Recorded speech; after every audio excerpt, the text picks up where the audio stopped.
Ini kan untuk pemilu tahun 2024 kan memang dipersiapkan untuk terbuka. Jika tiba-tiba berubah jadi tertutup, apakah akan membatasi masyarakat yang akan memilih? Apakah akan berkurang pemilih ini?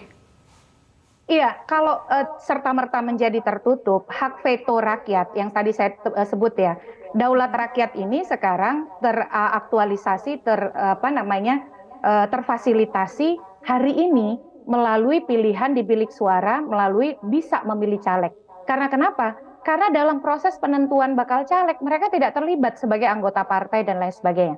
Mekanisme partai kita sekarang ini tidak membuat fasilitasi mekanisme itu. Jadi kalau itu dicabut dari mereka, saya menyebut ya sebagai satu-satunya veto rakyat yang mereka miliki, itu menjadi hilang.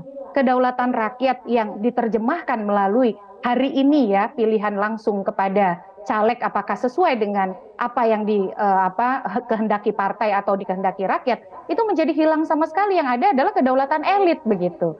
Karena desainnya itu sejak awal adalah proporsional terbuka. Saya melakukan penelitian, tidak ada satupun negara di dunia yang mengubah sistem pemilunya. Itu di tengah proses pencalonan yang sudah berlangsung. Jadi tidak bisa dibandingkan dengan 2008. Untuk pemilu 2009 yang putusannya di Desember 2008, untuk pemilu April 2009. Itu bukan perubahan jenis sistem, itu perubahan variabel teknisnya saja, yaitu penentuan caleg terpilih.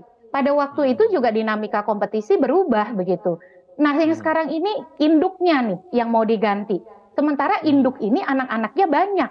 Bukan hanya soal menentukan calon terpilih yang tadinya berdasarkan suara terbanyak menjadi nomor urut, tetapi dia itu anak-anakannya itu sudah dimulai sejak penentuan partai politik menjadi peserta pemilu. Adjustment-nya atau penyesuaiannya.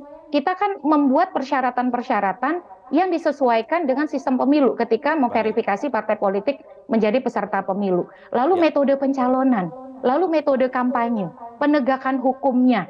Jadi tidak sesederhana kemudian mengganti desain surat suara. Jadi terlalu simplifikasi begitu.